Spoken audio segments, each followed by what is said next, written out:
You mentioned last time we spoke finding some parallels between what Native Americans deal with, especially in the social sector and awareness around programs and causes, and what African Americans have dealt with. We spoke a little bit about the George Floyd killing and the impact that had on Native Forward. Can you talk a little bit about that?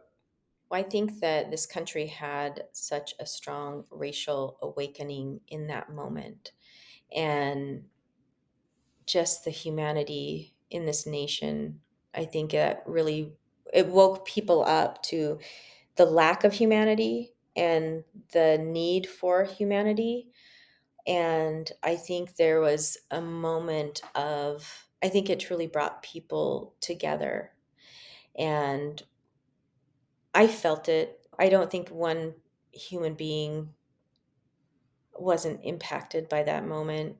And what that did for me, it just really helped me to strengthen my partnerships Mm. with, say, Hispanic Scholarship Fund, APIA scholars, and just other partners in the field to say, how can we support each other? And I think that historically, nonprofits had a sense of scarcity. Oh, there's a Hmm. pie, my little piece of the pie. We're all fighting and competitive for our piece of the pie.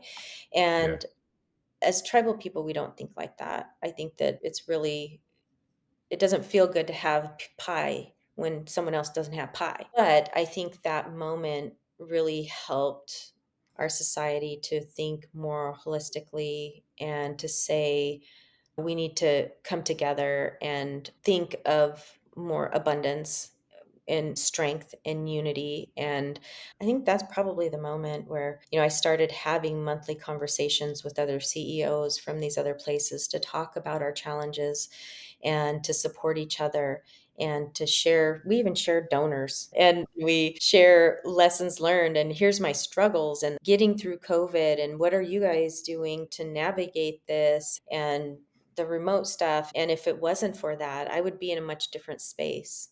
And so, me as a CEO connecting with other people, I feel like there's a stronger sense of abundance out there where we are collectively supporting each other. And that's a beautiful feeling.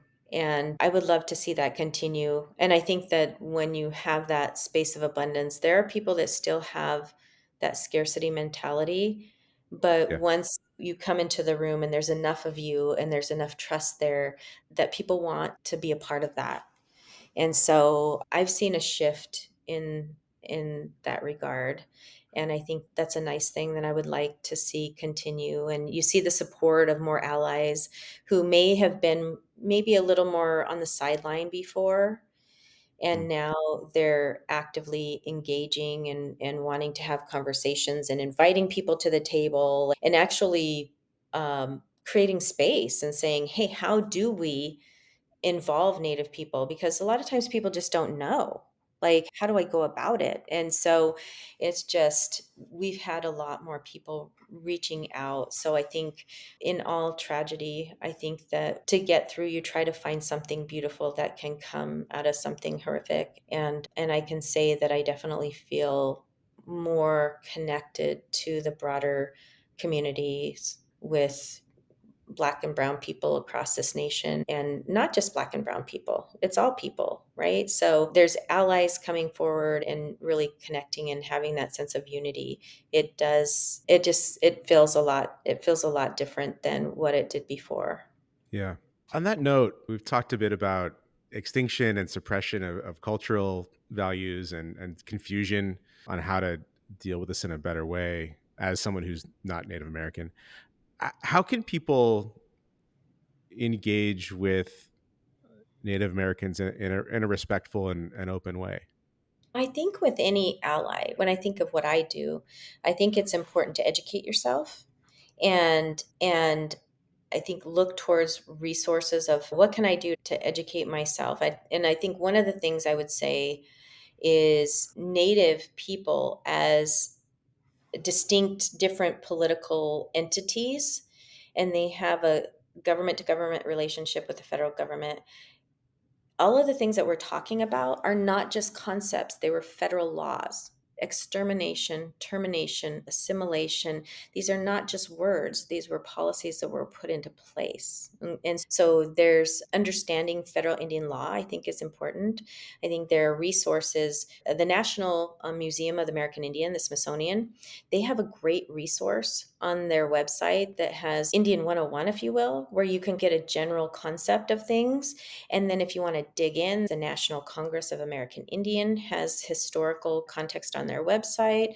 Illuminative is an amazing resource to look in. They have a couple of different research projects that they dug into, and it speaks to those stereotypes. And it's interesting to see the results of it. But also, they have curriculum and different resources on their website. So I would say go find out as much as you can and to reach out to Native led organizations, to tribal leadership. But there are many national Native organizations that you can reach out to. Obviously, us, NIEA, the National Indian Education Association, there's the National Congress of American Indians. There are a lot of different national Native organizations that you can reach out to connect with, to partner with, to advocate for, to ask for support from. If you need something from us to help share our story and our voice, I think that's a way